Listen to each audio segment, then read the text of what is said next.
নমস্কার, সুপ্রভাত। আমি আপনাদের প্রবীর বিশ্বাস। দেখছেন বিশ্বজোড়া বাঙালির আওয়াজ এনকে ডিজিটালের প্রভাতী অনুষ্ঠান থার্ড আই। থার্ড আইতে আজকে আমরা আলোচনা করছি ভাতায় মোড়া বাংলা। বিভিন্ন ভাতায় বাংলার মানুষকে ভরিয়ে রাখা হয়েছে। মমতা বন্দ্যোপাধ্যায় সরকার বিভিন্ন সময় বিভিন্ন কারণে বিভিন্ন মানুষের কাছে, বিভিন্ন বর্গের মানুষের কাছে ভাতা নিয়ে পৌঁছে যাচ্ছেন। এই যেমন ধরুন লক্ষ্মীর ভাণ্ডারে হঠাৎ করে 500 টাকা বেড়ে গেল। আবার এই যুবসাথী বলে বেকার যুবকদের ভাতার ব্যবস্থা করা হলো।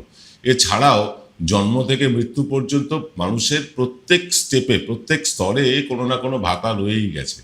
তো এই ভাতাকে অনেকে বলছেন এটাকে ডোল পলিটিক্স, অর্থাৎ এই কিছু পাইয়ে দিয়ে কিছু নেওয়ার, একটা ভোট নেওয়ার একটা চেষ্টা। এতে রাজ্যের অর্থনীতি ধ্বংস হয়ে যাবে। আবার অন্য পক্ষ বলছেন যে না, এতে রাজ্যের অর্থনীতি সমৃদ্ধই হবে। সাধারণ মানুষের কাছে যদি টাকা যায়, সেই টাকা আবার সরকারের কাছে যেভাবে ঘুরে আসে, তাতে রাজ্যের অর্থনীতি এতে সমৃদ্ধ হয়। এই ব্যাপারে আজকে আমরা প্রথমবারের জন্য পেয়েছি প্রথিতযশা সাংবাদিক, আমার অত্যন্ত পছন্দের একজন সাংবাদিক প্রসূন আচার্যকে। প্রসূনদা, আপনাকে এনকে ডিজিটালে প্রথমবার স্বাগত। নমস্কার। প্রসূনদা, আমি আপনাকে একদম সরাসরি প্রশ্নেই চলে যাই। এই ডোল পলিটিক্সকে কি আপনি সমর্থন করেন?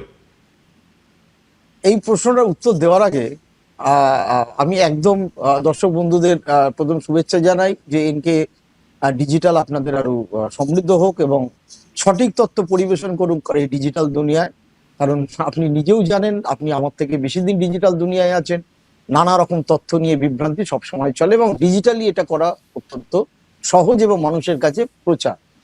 দেখুন, কদিন আগে গত ডিসেম্বর মাসের 29 তারিখে মৈত্রীশ ঘটক কলকাতায় এসেছিলেন। রিনাউন্ড অর্থনীতিবিদ, ফেডারেশন হলে তার একটা সভা ছিল।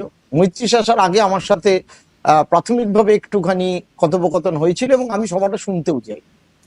তা মৈত্রীশ ওইখানে পাওয়ার পয়েন্ট প্রেজেন্টেশন একটা করে, যেটা পরে সংক্ষিপ্ত আকারে পোস্টেরিটি আনন্দবাজারে বেরিয়েছে, but it was A lengthy session, almost 2 hours. তাতে দুটো জিনিস দেখায় যে ওয়েস্ট বেঙ্গলের মাইগ্রেশনের কতটা কি গ্যাপ হচ্ছে ইত্যাদি। তারপরে মৈত্রীর সাথে আমার ব্যক্তিগতভাবে যেটুকানি আলাপচারিতা হয়, কথাবার্তা হয়, তাতে এবং প্রশ্ন উত্তর পর্ব একটা ছিল। আমি মৈত্রীশকে সরাসরি জিজ্ঞেস করি, কারণ আমি নিজে তো ইকোনমিস্টের লোক না, আমি সারা জীবন এই রাজনীতির কারিগরদের সাথেই কাটিয়েছি, যে এই যে লক্ষ্মীর ভাণ্ডার বা রূপশ্রী বা কন্যাশ্রী, তখনও কিন্তু এই যুবসাথী বলে প্রকল্প, যেটা বেকার ভাতা, চালু হয়নি, কারণ এ তো সবে হলো। তা এটা অ্যাকচুয়ালি সাহায্য করছে গভর্নমেন্ট, কারণ এটার huge critic, mostly the left আর দ্য হিউজ ক্রিটিক। বিজেপি লাভার্থী, রেউড়ি, এইসব কথা শুনতাম। এখন তারা এটা করেই বিহারে যেতে, এটা করেই উড়িষ্যাতে যেতে, এটা করেই মধ্যপ্রদেশে যেতে, ছত্তিশগড় যেতে এবং মহারাষ্ট্র যেতে। তো এটাকে কিভাবে দেখছে? মৈত্রী সরাসরি একটা কথার উত্তর দিল, এবং হুইচ ইজ ফ্যাক্ট অলসো, যে কেউ দেখতে পারে। গোটা পৃথিবীতে যে ওয়েলফেয়ার স্টেটের কনসেপ্ট, তাতে মানে গোটা ইউরোপে প্রায় এই ধরনের ভাতা নানা রকম প্রচলিত আছে, হিউজ, ইভেন অস্ট্রেলিয়া অলসো, যেটা আমি নিজে জানি। সুতরাং আমি একাধিক ইউরোপে বিভিন্ন দেশে যাওয়ার সময় যারা বেড়ায় তাদেরকে, বা এখানে বেড়ায় তাদের জিজ্ঞেস করে, তারা অনেকে স্টুডেন্ট, এবং প্র্যাকটিক্যালি কয়েকটা দেশে কেউ যদি বেকার থাকে তাহলে চাকরি করার থেকে তার হয়তো টাকা পয়সা বেশি পায়। যদিও আমাদের দেশ অত সমৃদ্ধ নয়, গরিব, কিন্তু আমাদের দেশের এই ভাতা যে পলিটিক্স, সেই ভাতা পলিটিক্সকে সাধারণত ভাবে বলা হচ্ছে নোট লো ভোট দো যে রাজনীতি। এই ভাতার রাজনীতি একটা পর্যায় পর্যন্ত মানুষের হাতে কিন্তু অর্থ দেয়, কিন্তু সেটা কোন সেকশনকে কিভাবে দিচ্ছে সেটা দেখা দরকার।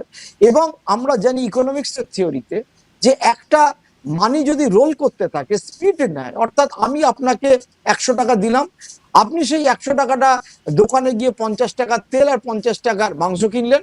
এবার ওই 50 টাকার মাংসওয়ালা আবার 50 টাকা একটা রোল কিনলো, সাথে সাথে একদিনের মধ্যে যদি টাকাটা রোল হয়, দেন দ্য জিডিপি গ্রোথ বাড়ে। এখন ওয়েস্ট বেঙ্গলের এই যে ভাতা রাজনীতি, সেটার পেছনে এইটার একটা তো অর্থনীতি আছে, 1 নম্বর। 2 নম্বর, মমতা ব্যানার্জি দেখেছেন যে মহিলাদের হাতে টাকা গেলে তারা কিছু কেনাকাটা, তাদের সঞ্চয়, এবং সেই টাকাটা ডাউন দ্য মার্কেট যে বাজার, অর্থাৎ ওনার কথায় ঝালমুড়িওয়ালা, ফুচকাওয়ালা, চপওয়ালা বা পাড়ার দোকানদার, তাদের হাতেই কিন্তু মূলত, বা পাড়ার শ্যাকরা, যে কেউ যদি 10 মাস টাকা জমায়, পাড়ার শ্যাকরা, তাদের হাতে টাকা যাচ্ছে। Money rolls in the market, local market area. সুতরাং এটার ইকোনমির দিক থেকে একটা ভ্যালু আছে। এইবার যদি আমরা দেখি যে এটা টোটাল কোয়ান্টাম অফ পার্সন কত ক্যাটার করছে, যেটা which is benefiting the voters of West Bengal, it's a huge number, যে কারণে মমতা ব্যানার্জি যুবদেরকেও আনলো। ঠিক এই মুহূর্তে পশ্চিমবঙ্গে 2,20,00,000 থেকে 21 লক্ষ মানুষ লক্ষ্মীর ভান্ডার পান। এবার দেখুন, এটা নিয়ে অনেক প্রশ্ন আছে। আমাকে যদি ব্যক্তিগতভাবে জিজ্ঞেস করেন, আমি এমন এমন পরিবারকে চিনি যাদের পরিবারে 3 জন রোজগার করেন, তাদের বাড়িতে গাড়ি আছে, তারা বেড়াতে যান, বিদেশে বেড়াতে যান, তার বউও কিন্তু লক্ষ্মীর ভান্ডার পান, হুইচ ইজ নট ফিট। কিন্তু মমতা ব্যানার্জি ভোটের জন্য সেটাও দেন, ডিসক্রিমিনেশন করেননি। কিন্তু the huge number 2,21 or 20 lakhs, এই ভোটারটা উনি মনে করছেন ভোটার প্লাস বেনিফিশিয়ারি। সামগ্রিকভাবে যদি দেখা যায়, এক তো মার্কেটে টাকাটা যাচ্ছে, দ্বিতীয়ত হচ্ছে যে তার ভোটারদেরও ক্যাটার হচ্ছে। আবার আদিবাসী মহিলা, পুরুলিয়ার প্রত্যন্ত গ্রামে যিনি থাকেন, যিনি সুন্দরবন এরিয়ায় থাকেন, যিনি মুর্শিদাবাদের মুসলিম মহিলা, যিনি বিড়ি কারখানায় কাজ করে হয়তো সারা মাসে 1200 টাকা পেতেন, তার কাছেই 1500 টাকা, বা ধরুন রাজবংশী কোচবিহারের রাভা গোষ্ঠীর মহিলা, তাদের হাতেও কিন্তু এই টাকাটা যাচ্ছে। সুতরাং সেই দিক থেকে সোসাইটির দিক থেকে একটা বড় পরিমাণ সোসাইটিকে ক্যাটার করছে। আমি দেখছিলাম কন্যাশ্রী প্রকল্প, কত মানুষ কন্যাশ্রীতে এই মুহূর্তে 97 লক্ষ মানুষকে ক্যাটার করছে। কন্যাশ্রীতে আমি নিজের চোখে দেখেছি যে একেবারে, আমি যে এলাকায় থাকি বড়নগর এলাকা, বা আমি এখন অন্য জায়গাতেও থাকি, সেই এলাকাতেও সম্ভ্রান্ত এলাকা, নিউ টাউন বড়নগর আমাকে রেগুলারই যাতায়াত করতে হয়, সেই এলাকা, অর্থাৎ দুটো, একটা পুরনো প্রাচীন 300-350 বছরের শহর, অধিকাংশ নিম্নবিত্ত, গরিব এবং মধ্যবিত্ত মানুষ, আর একটা একেবারে ঝাঁচকচকে শহর, কিন্তু সেই ক্ষেত্রেও অনেকেই লোকের বাড়িতে কাজ করে এবং তারা রাজারহাট থেকে আসেন। সেই ক্ষেত্রে এই কন্যাশ্রী প্রকল্প is benefiting for the education of the downtrodden, অর্থাৎ যারা ইংলিশ মিডিয়ামে যাবে না, পাড়ার লোকাল পড়াশুনো করে, তাদের ক্ষেত্রে কিন্তু এটা একটা বড় পরিমাণে কিন্তু really it is the benefiting scheme. এটা অস্বীকার করার কোনো জায়গা নেই। আমি এমন একটি পরিবারকে চিনি যাদের পরিবারের কেউ আজ পর্যন্ত স্কুলের গণ্ডি পেরোয়নি, আমার বাড়ির কাছেই থাকেন। এই মেয়েটি শুধু হায়ার সেকেন্ডারি নয়, আমি অবাক হলাম, গ্রাজুয়েশন পর্যন্ত করলো। ফার্স্ট জেনারেশনের স্কুলের পেরোনা, ফার্স্ট জেনারেশনের একজন schedule caste. It is benefiting for her also. এবার রূপশ্রী বিবাহর ক্ষেত্রে এটাও কিন্তু একটা ভয়ঙ্কর রকম বেনিফিট দিচ্ছে। সুতরাং আপনি যে 1000 টাকা থেকে 1500 টাকা যে করে দিলেন, 21 সাল থেকে 25 সাল যেভাবে জিনিসের দাম বেড়েছে, তাতে এটা তাদের দিক থেকে বেনিফিট। এবার আপনি বলতে পারেন ইকোনমিক্যালি কতটা ভায়াবল, মমতা ব্যানার্জি টাকা ধার করছেন এবং টাকা বিলাচ্ছেন, এটা কতদিন চলবে? এটা তো গোটা দেশের ক্ষেত্রেই প্রযোজ্য। এবং আজকে যারা এটা নিয়ে বিজেপিও প্রশ্ন তুলতে পারছে না, তারা বলছে যে আমরা এলে 3000 টাকা করে দেবো, মমতা ব্যানার্জির ভান্ডারে টাকা নেই। আমার পাল্টা প্রশ্ন শুভেন্দু অধিকারীকে, আমি শুভেন্দুকে একেবারে রাজনীতিতে আসার আগে থেকে চিনি, যে রাজ্যের ভান্ডারে যদি টাকা নাই থাকে, আমি তর্কের খাতিরে ধরে নিলাম বিজেপি ক্ষমতায় আসে, তাহলে শুভেন্দু কোথা থেকে টাকা দেবে?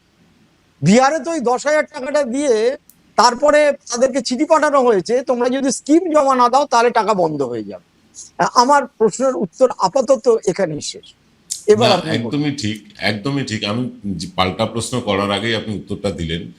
বিজেপি পশ্চিমবঙ্গের ক্ষেত্রে বলছে 3000 টাকা করে দেব, কিন্তু বিজেপির দ্বিচারিতা আমরা দেখতে পাচ্ছি। অন্যান্য স্টেটে কিন্তু বিজেপি এই টাকাটা দিচ্ছে না, দিল্লিতে ঘোষণা করেও দেয়নি, ত্রিপুরার মহিলারা কিছু পাচ্ছেন না, উত্তরপ্রদেশে পাচ্ছেন না, মধ্যপ্রদেশে অর্ধেক চালু হয়েছে, হাফ হার্টেড চলছে, মহারাষ্ট্রেও তাই।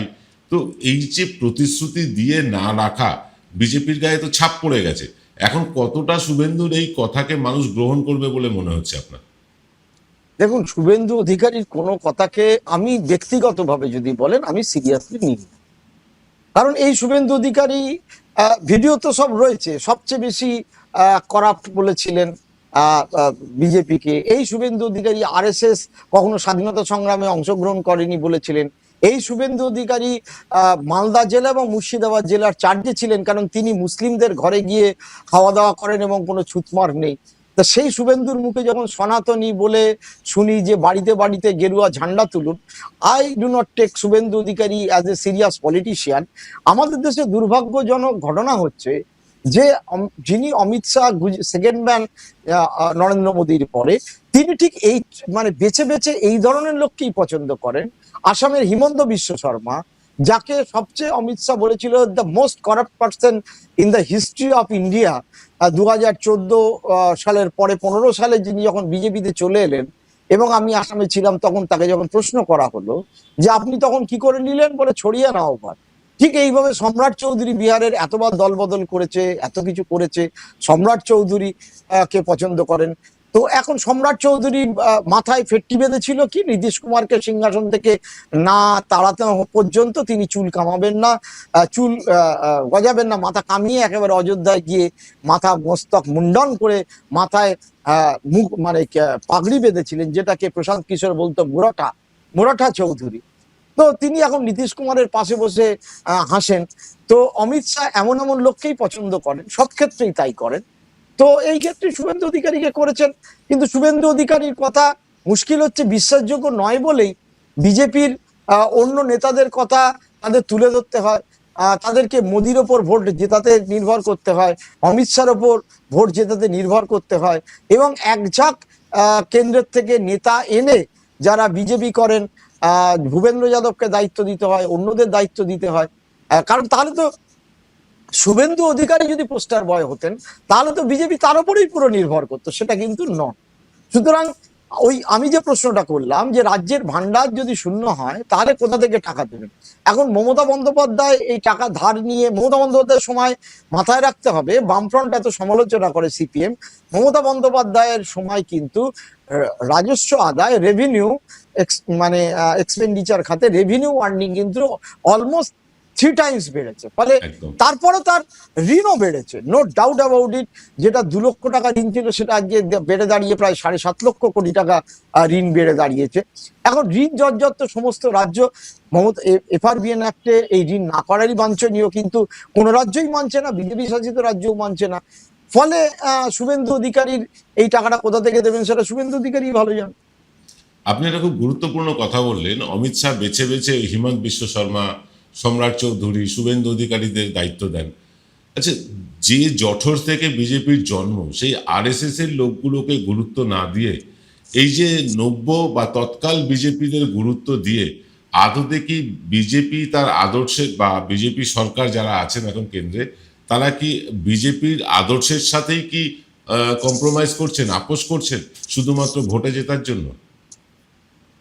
দেখুন, এই 2014 থেকে যে সময়টা চলছে সেই সময়টাকে আপনি কিভাবে ব্যাখ্যা করবেন? এটাকে মোদিকাল বলে। তো এই মোদিকাল আর বিজেপির ব্যাপারটা পুরো আলাদা। আমি ধরুন বিজেপি অফিসে যখন খবর করতে যেতাম, কভার করতাম, তখন বিজেপির এই মুরলীধর সেন লেনে মাত্র 2 জন এমপি ছিল। তো আমি বিজেপির যাত্রাপথ এই 2টো এমপি থেকে, তখন বিষ্ণুকান্ত শাস্ত্রী ছিলেন প্রদেশ বিজেপির প্রেসিডেন্ট, তপন সিকদার বসে থাকতেন, পরশ দত্ত ছিলেন, আর বংশীলাল ছড়ি ছিলেন তাদের ট্রেজারার। তো সেই বিজেপি আর এই বিজেপির মধ্যে একটা বেসিক ডিফারেন্স আছে। সেই বিজেপির কে কোনো লোককে, যারা আরএসএস থেকে উঠে আসা লোক, আমার আরএসএস সম্পর্কে আলাদা অ্যালার্জি থাকতে পারে, বা বলতে পারি তারা স্বাধীনতা সংগ্রামে অংশগ্রহণ করেনি, সাভারকার তাদের যিনি ডিএনএ এর মূল স্তম্ভ, তিনি ব্রিটিশদের মুচলেখা দিয়েছেন, দ্যাট ইজ অ্যাপার্ট, আলাদা। কিন্তু আপনি যদি সেই বিজেপির নেতৃত্বের সাথে কথা বলতেন, তাহলে প্রথম কথা হতো যে তারা ভারতের কথা ভাবতেন। আপনি দত্তপাল ঠাকরের সাথে যদি কথা বলতেন তাহলে বুঝতে পারতেন তিনি যা বলছেন আর তখন সিটু যা বলছে, বা স্বদেশী জাগরণ মঞ্চের কোনো নেতা, সেই কথার কোনো পার্থক্য থাকতো না। তারা বলতো যে বাইরের আমেরিকা বা অন্য দেশের থেকে চাষবাস অন্য কিছু আমদানি করা যাবে না। সেই বিজেপির নীতি অন্যরকম ছিল। সেই বিজেপির কোনো নেতাকে যদি গুজরাটের পোরবন্দরে 2 কোটি টাকা দিতেন এবং তিনি 3বার ট্রেন চেঞ্জ করে দুবার বাসে করে, একবার নৌকা করে কলকাতার বড়বাজারে এসে কাউকে টাকাটা অর্পণ করতেন, তাহলে ওই 2 কোটি টাকা থেকে 2 কোটি টাকাই থাকতো, তিনি যদি দুদিন মুড়ি খেয়ে কাটাতেন। কিন্তু মোদিকারের বিজেপি তো সেভাবে চলে না। তারা আদানি আম্বানির টাকায়, অর্থে বলিয়ান, ইলেকটোরাল বন্ডে বলিয়ান, একটা total fascistic BJP. It is a complete change. সুতরাং এই বিজেপির সাথে পুরনো বিজেপির নেতাদের যদি আপনি গুলিয়ে ফেলেন, মানে আমার সাথে তামাম বিজেপির নেতৃত্বের একটা বড় অংশ, গোবিন্দাচার্যার দীর্ঘ সম্পর্ক ছিল। এই আমি গত সপ্তাহতেই গেছিলাম বিহারে একটি অনুষ্ঠানে, নন্দকিশোর যাদব, যিনি জন্ম থেকে আরএসএস, বিহারের 25 বছরের এমএলএ ছিলেন, স্পিকার ছিলেন, মন্ত্রী ছিলেন, বিরোধী দলনেতা, তার সাথে দীর্ঘক্ষণ আমার আলোচনা হচ্ছিল। ইট ইজ চেঞ্জ বিজেপি নাও। তো এই বিজেপিতে আপনি, এটাই স্বাভাবিক যে যে বিজেপির আদর্শের উপর নির্ভর করে গড়ে উঠেছিল বিজেপি, যে বিজেপি অ্যাকচুয়ালি, আমার বাবরি মসজিদ ধ্বংস করা, ভেঙে দেওয়া, বা মুরলী মনোহর যোশী, আডবাণী, তাদের যে বিজেপির সাথে আমার নীতিগত বা ভাবনাগত পার্থক্য আপনার থাকতে পারে, কিন্তু তাদের একটা কোথাও জায়গা বেসিক অনেস্টির ব্যাপার ছিল। আর এই বিজেপির কিন্তু বেসিক অনেস্টিটাই নেই, দ্যাটস দ্য মেন ডিফারেন্স। এবং এই বিজেপি ওই শ্যাম দাম দ্বন্দ্বভেদ, অর্থাৎ যেন তেন প্রকারে, hook or by crook I have to grab the power, সেটা মিথ্যে কথা বলে হোক, সেটা জুমলাবাজি দিয়ে হোক, সেটা টাকা পয়সা দিয়ে হোক, সেটা ইডি সিবিআই লাগিয়ে হোক, আমাকে ক্ষমতায় থাকতে হবে, দল ভেঙে হোক, I have to grab the power and help my friends, mostly to corporate, also Tata now, কারণ টাটারাও 750 কোটি টাকা তাদের দান করেছে। টাটা, রতন টাটার মৃত্যুর পর গোটা ব্যাপারটাই অন্য জায়গায় চলে গেছে। তো এই বিজেপির সাথে আপনি পুরনো বিজেপির বা আরএসএস মিলিয়ে দেখলে হবে না। ফলে যারা ওল্ড আরএসএস ভ্যালুজ, এখনো তারা কাজ করেন, হয়তো সুকান্ত মজুমদার আরএসএস করেন ঠিকই, শ্রমিক ভট্টাচার্য করেন, কিন্তু আপনি শ্রমিকের সাথে যেভাবে কথা বলতে পারবেন, বা শ্রমিকের যে ইডিওলজিক্যাল গ্রাউন্ড থাকা সত্ত্বেও শ্রমিকের একটা আলাদা ভাবমূর্তি আছে, ইনক্লুডিং সুকান্ত মজুমদার, আপনি নব্য বিজেপির যারা আসছে, এই ধরুন আজকেই একজন একাধিক লোক জয়েন করলো, তারা সব বিজেপি হয়ে যাবে, তাদের মধ্যে একটা বেসিক ভাবধারাগত বিজেপি আছে। এরা যতটা না ভাবধারায় অনুপ্রাণিত, এরা ক্ষমতা এবং অর্থ, ক্ষমতা, একটা বিরাট হেক্কারবাজিতে বেশি অনুপ্রাণিত। ঠিকই। তবে প্রসূনদা, আমার একটা জিনিস মনে হয় যে অমিত শাহ বা নরেন্দ্র মোদীর ইতিহাস তো খুব একটা গৌরবোজ্জ্বল নয়, তাদেরও অনেক কালো দিক আছে। তো এই ব্যাপারে তাতে মানে তারা কারোর প্রশ্নের মুখে পড়তে না হয়, মানে এমন কোনো লোককে তারা ক্ষমতার শীর্ষে বসাতে চায় না যারা এই নরেন্দ্র মোদী বা অমিত শাহকে প্রশ্ন করতে পারেন যে রাজা তোর কাপড় কোথায়। তাই কি এই হেমন্ত বিশ্ব শর্মা বা এই শুভেন্দু অধিকারীদের এম্পাওয়ার্ড করা হচ্ছে? একদম। আপনি জিজ্ঞেস করুন তো মধ্যপ্রদেশের মুখ্যমন্ত্রীকে, কেউ নাম বলতে পারবে না, শিবরাজ চৌহান বলবে। আপনি জিজ্ঞেস করুন তো উড়িষ্যার কে আছে, কোনটা মোহন মাঝি, কোনটা মোহন যাদব, কেউ বলতেই পারবে না। রাজস্থানের কে মুখ্যমন্ত্রী বলতেই পারবে না। ওরা এমন মুখ্যমন্ত্রী বসান যে আসলে পাপেট চিফ মিনিস্টার, আমি যা বলবো সেটাই হবে, আমার কথাটাই ফাইনাল। আপনি দেখছেন না যে, মানে অমিত শাহ, নরেন্দ্র মোদী যা মনে করবেন মুখ্যমন্ত্রী সেটাই করতে হবে, এটাই তাদের ক্রাইটেরিয়া। সুতরাং নতুন করে এটাতে কিন্তু একটা বিরাট বিপদ বিজেপি ডেকে আনছে নিজেরাই, যেটা পার্টির ইনসাইডাররা বলছে। নরেন্দ্র মোদীর বয়স হয়েছে, অমিত শাহর বয়স হয়েছে, এই বিজেপি যেদিনকে ধাক্কা খাবে, যেদিনকে আদানির ফাইল অ্যাকচুয়ালি আমেরিকার আদালতে বিচারের জন্য চলে আসবে, সেই দিনকে তো শেয়ার ভ্যালু হুড় করে পড়লে, প্র্যাকটিক্যালি শেয়ার কেনা বেচাও হয় না, সেদিনকে ফান্ডিং যদি বন্ধ হয়ে যায়, তো সেদিনকে মুখ থাপড়ে পড়বে। এবং তখন কিন্তু বিজেপির পক্ষে উঠে দাঁড়ানো, বিশেষ করে মোদির যে অরাতে ওরা 5 থেকে 7%, ইভেন 10% ভোট ড্র করে, এই চিফ মিনিস্টার গুলোর কারুর 1-2% ভোট ড্র করারও ক্ষমতা নেই, সেদিন কিন্তু বিজেপির সামনে একটা বিরাট বিপদ আসবে। সেই বিপদ কিন্তু মোকাবিলা করা ওদের পক্ষে অসম্ভব হয়ে দাঁড়াবে। কিন্তু অমিত শাহ প্রাইম মিনিস্টার হতে চান মোদির পরে, তো সুতরাং অমিত শাহ এইরকম লোককেই পছন্দ করেন যে একেবারে বশংবদ স্থাবক। তারা যদি চিফ মিনিস্টার হয়ে থাকেন, তখন তারা they will run behind him, তার পেছনে গিয়ে তারা দাঁড়াবে। কারণ তখন যোগীও ছেড়ে দেবে না, সেও চাইবে আমি প্রাইম মিনিস্টার হব।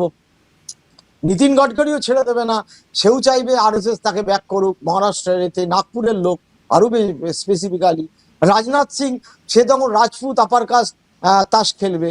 তো অমিত শাহ ফলে এমন লোকদেরকে চিফ মিনিস্টার করে রেখেছে যাতে এরাই চিফ মিনিস্টার থাকে। আমি এই প্রসঙ্গে একটা কথাই আপনাকে বলতে চাই যে ইন্দিরা গান্ধী কংগ্রেস সর্বনাশ এইভাবে দেখে এনেছিল।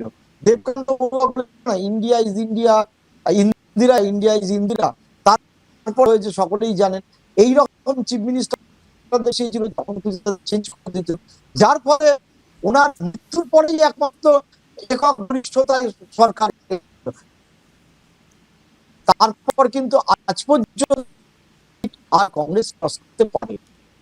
আমরা প্রসূন আচার্যের সাথে কথাবার্তা চালিয়ে যাব, কিন্তু তার আগে আমরা বিরতিতে যাচ্ছি। বিরতিতে যাবার আগেও আপনাদের দেখাবো এই প্রসঙ্গে বাংলার সাধারণ মানুষ ঠিক কি বলেছেন আমাদের ক্যামেরার সামনে।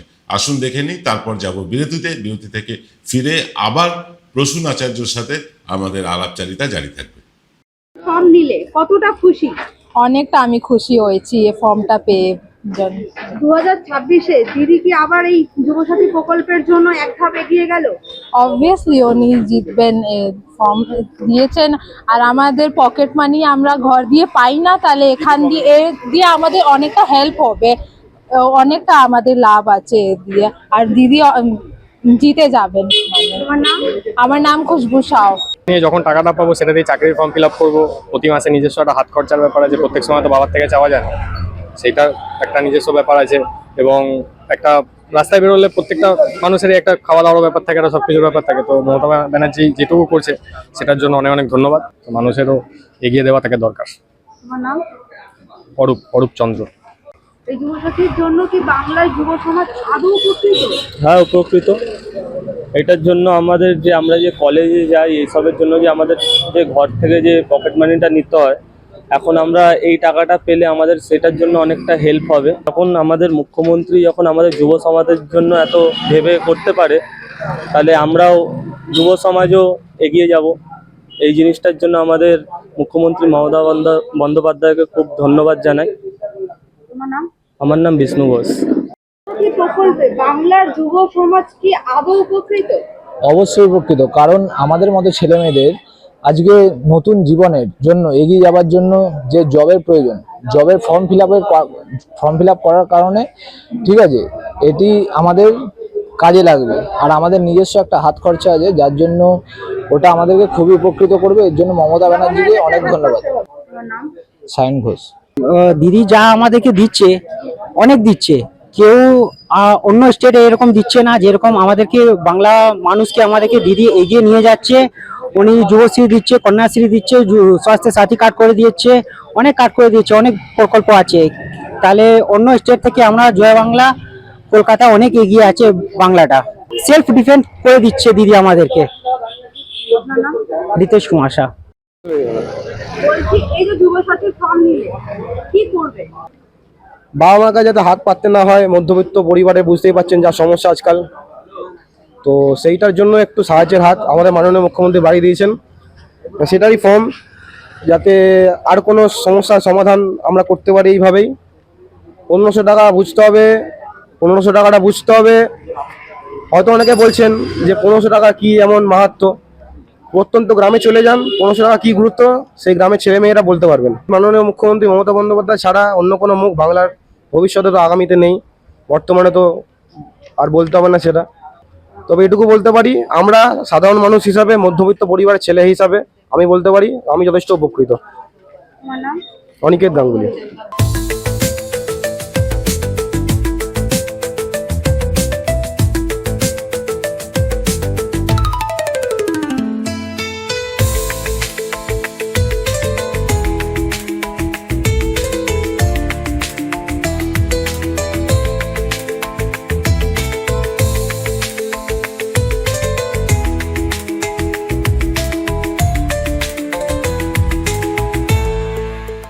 Welcome to the world of civil business. A Bengali business personality and the most successful business group, Roy Construction Group of companies, now coming Sarib, West Bengal. Mr. Anup Roy, the managing director of the Roy Construction Group company, ready to serve his native land, the mother Bengal.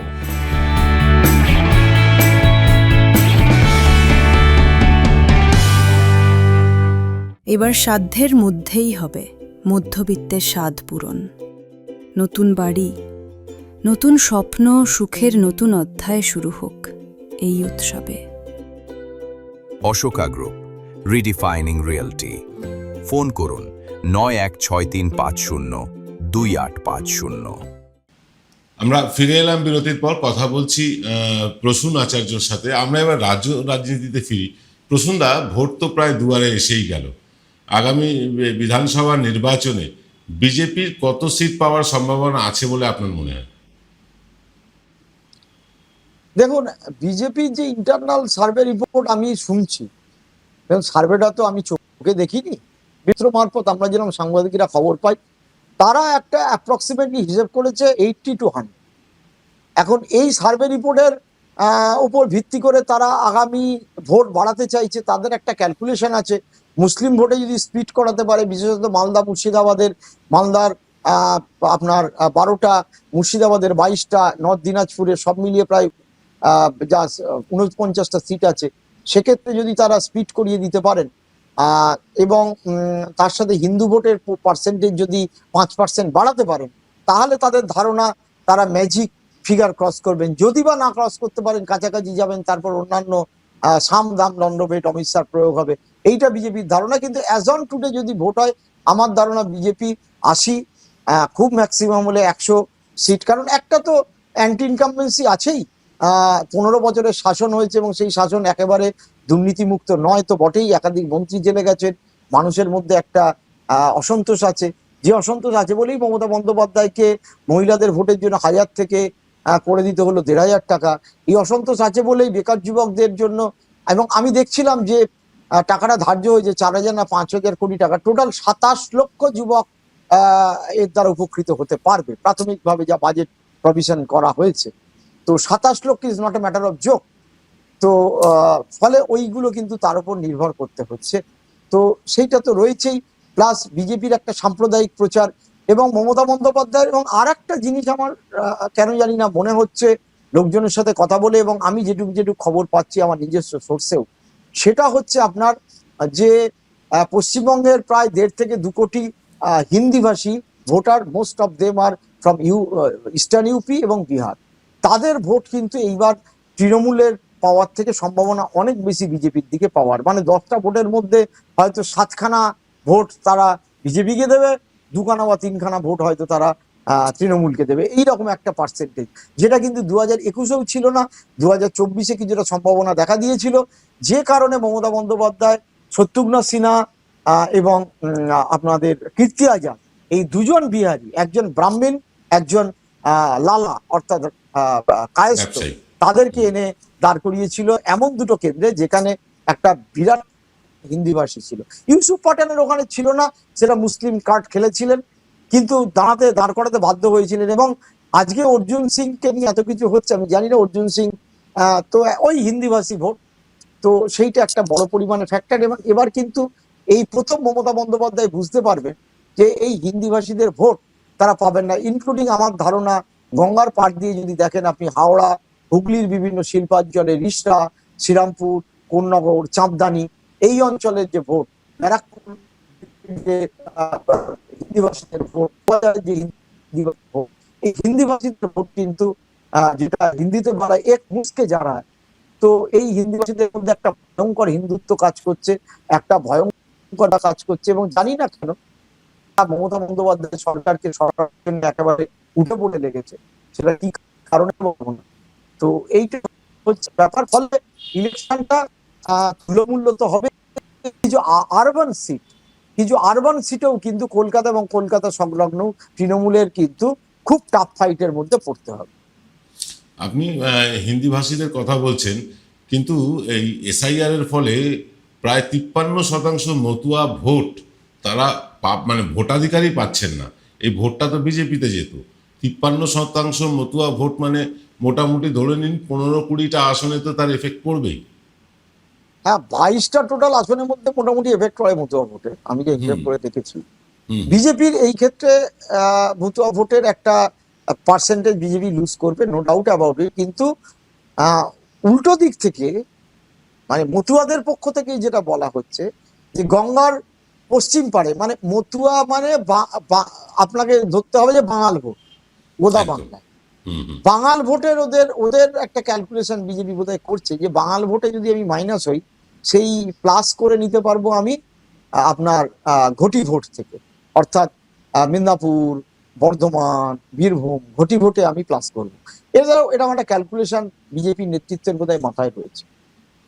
কিন্তু বাস্তব পরিস্থিতি বলছে প্রসূনদা, বর্ধমান বলছেন, বীরভূম বলছেন, শিল্পাঞ্চলগুলো বলছেন, বাস্তব পরিস্থিতিতে যেটা দাঁড়িয়ে দেখতে পাচ্ছি, আমরা সমীক্ষা করি আপনি জানেন, আমরা সমীক্ষা করতে গিয়ে দেখতে পাচ্ছি এমন বহু জায়গা আছে যেখানে বিজেপির পতাকা ধরবার মতন একটা লোকও নেই। এরকম বর্ধমানে তো প্রচুর দেখেছি, বীরভূমেও দেখেছি বিভিন্ন বিধানসভা কেন্দ্রে। তো সেই রকম অবস্থায় এই ক্যালকুলেশনটা কি ওপরওয়ালাদের তুষ্ট করার জন্য করা হচ্ছে, নাকি এটা বাস্তবের উপর দাঁড়িয়ে করা হয়েছে? না, আসলে বিজেপি সংগঠন নেই, বিজেপির থেকে সিপিএম এর সংগঠন ভালো। কিন্তু বিজেপির ভোটটা তো হয় মস্তিষ্কের মাধ্যমে। মানে আমি মনে করি বিজেপি হিন্দু পার্টি, হিন্দুদের রক্ষা করতে পারবে বিজেপি। আমার কাছে কেউ আমি তৃণমূল বলুন, রাজ্য সরকার বলুন, সব রকম সুবিধে, পাড়ায় ঘুরছি, তাদের সাথে ঝান্ডা নিচ্ছি, কিন্তু আমি হিন্দু বলেই হিন্দু পার্টিকে ভোট দেবো। এটা তো একেবারে মাইন্ডসেটের প্রশ্ন, এটা ওরা জানে। যার ফলে সংগঠন করে যে ভোট করানো যায় না, ওরা এটা জানে বলেই সেই প্রক্রিয়াটায় ওরা যত দিন যাবে তত দেখবেন যে হিন্দু কনসলিডেশনের দিকে তত জোর দেওয়া হবে। কারণ এইটাই হচ্ছে বিজেপির প্রচার।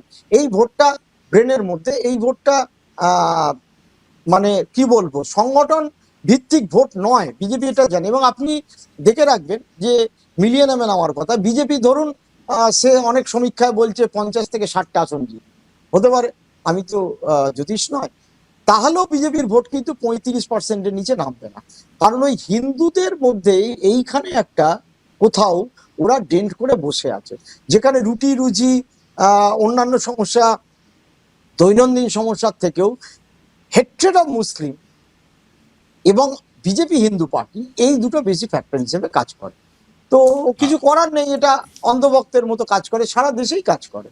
এবং এটা বিজেপি অনেক ক্যালকুলেট করে বুঝেছে যে সংগঠন আরএসএস যা করলো, বিজেপি সংগঠন কোথায় বা অত স্ট্রং, বিজেপি সংগঠন হতে গেলে তো মুশকিলের ব্যাপার। কিন্তু সংগঠন নেই, কিন্তু বিজেপির ওইটা কাজ করবে না। আপনি বাঙাল ভোট, ঘটি ভোট বলছেন ঠিকই, যে বাঙাল ভোটটা বিজেপি হারাবে সেটা ঘটি ভোট থেকে বিজেপি তুলে নেবে, কিন্তু এই যে অ্যান্টি মুসলিম মানসিকতা ঘটিদের মধ্যে যতটা, বাঙালদের মধ্যে অনেক বেশি, কারণ তারা ওখান থেকে বিতাড়িত হয়ে উৎখাত হয়ে চলে এসেছিলেন। তো ঘটিদের মধ্যে কিন্তু অ্যান্টি মুসলিম মনোভাবটা কম। তো সেইখানে কতটা প্রভাব ফেলবে বিজেপির এই ন্যারেটিভ? না, ঘটি, প্রথম কথা হচ্ছে সিপিএম এর যে হিন্দু মধ্যবিত্ত ভোটটা ছিল এবং সেটা কিছুটার মধ্যে একটা মুসলিম উদ্বাস্তু, তারা দেশ ভাগ করে চলে এসছে, কলোনি বা অন্য, সেটা তো পুরো বিজেপিতে চলে গেছে, প্রথমেই গেছে।